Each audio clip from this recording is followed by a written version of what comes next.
গেল ব্লগে কিন্তু তোমাদেরকে দেখিয়েছিলাম আমরা লোকনাথ মন্দিরে এসেছি, তো সেই ভিডিওটাই কিন্তু দিয়ে আবার শুরু করলাম।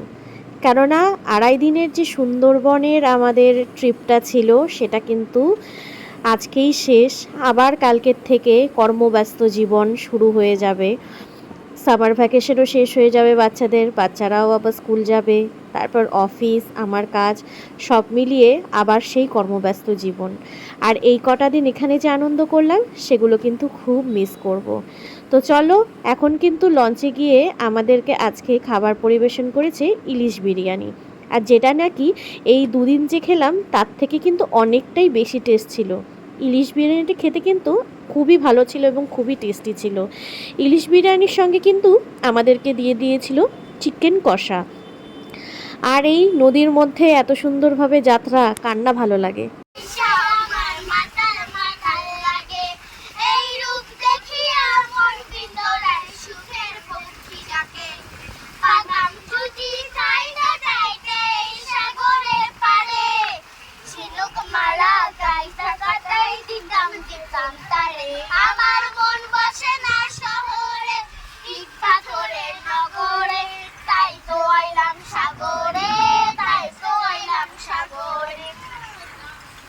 কেমন লাগলো আমাদের বাচ্চাগুলোর গান? সত্যি ওদেরও না মনটা খুব খারাপ লাগছিল, যে আমাকে তো আমার মেয়ে বলতেই ছিল, মাম্মাম আরেকটা দিন থেকে গেলে হয় না? আমি বললাম আবার আসবো, তবে এই গরমের মধ্যে আর না, যদি কোনো দিনও সম্ভব হয় তাহলে অবশ্যই শীতের সিজনে আসবো। আর এখানে বসে কিন্তু সবাই ফটোশ্যুট করছিল, তাই আমরাও ফটোশ্যুট করছিলাম, রিলস বানাচ্ছিলাম। আর খুব খারাপ লাগছিল, নদীর মধ্যে এই 2.5টা দিন কিভাবে কেটে গেল। আবার কবে সবাই একসঙ্গে হব, আবার কবে সবাই ঘুরতে যাব।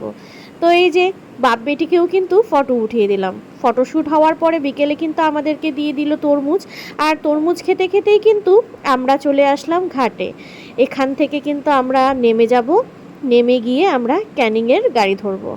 তো ক্যানিংয়ের গাড়িটা কিন্তু এরাই ঠিক করে দেবে, আমাদের কোনো পয়সা লাগবে না, গাড়ি ভাড়া লাগবে না। কিন্তু কথা ছিল যে ক্যানিংয়ে যাওয়ার সময় আমাদেরকে একদম ক্যানিং স্টেশনের সামনে পৌঁছে দেবে, কিন্তু সেটা কিন্তু দেয়নি। স্টেশনে আসার অনেক আগেই কিন্তু আমাদেরকে নামিয়ে দিয়েছে। তারপরে কিন্তু আসতেই আমরা সঙ্গে সঙ্গেই কিন্তু শিয়ালদার গাড়িটা পেয়ে গেছি। তো ক্যানিং থেকে এবার কিন্তু আমরা লোকাল ট্রেন ধরে চলে যাচ্ছি শিয়ালদা। যেরকম করে এসেছিলাম সেরকমভাবেই যাচ্ছি। আর সবাই মুখটা দেখতে পাচ্ছ তো, সবাই ভীষণ টায়ার্ড। তো আমরা কিন্তু এবার পৌঁছে গেলাম শিয়ালদা স্টেশনে। নেমেই বাচ্চাদেরকে লেমন জুস কিনে দিলাম, কেননা এতটা গরম ছিল, সবাই একটা করে জুস না খেলে আর ভালো লাগছিল না। শিয়ালদাতে এসে মুখ টুক ধুয়ে ফ্রেশ হয়ে আমরা কিন্তু এখন একটু মার্কেটিং করে নিচ্ছি। আর মার্কেটিং করার পরেই কিন্তু আমাদের 7:30টার দিকে ট্রেন ছিল, আর আমরা কিন্তু সবাই ট্রেনে উঠে গেছি। আর এক একজনের মুখের অবস্থা দেখো, ঘেমে নিয়ে পুরো এক হয়ে গেছে।